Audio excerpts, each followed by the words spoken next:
Mga kaibigan, merong kababalaghang nangyayari, kaibigan. May kababalaghang nangyayari. May multo. May multo, kaibigan. Sa gitna ng dilim, ay may tumutunog na basketball.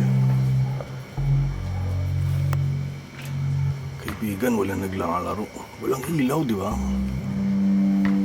Paano nangyaring may nagbabasketball na walang ilaw? Ating subuking patayin ang ilaw. Walang ilaw, kapatid.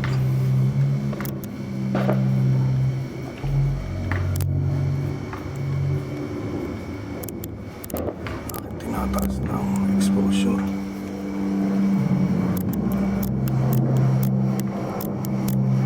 Tinataas na natin ang exposure, kapatid. Wala talagang ilaw. Ngunit may nagbabasketball.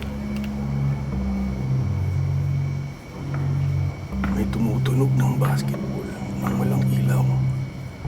Isang kababalaghan, kapatid. Ayun o, nalirinig niyo ba yun?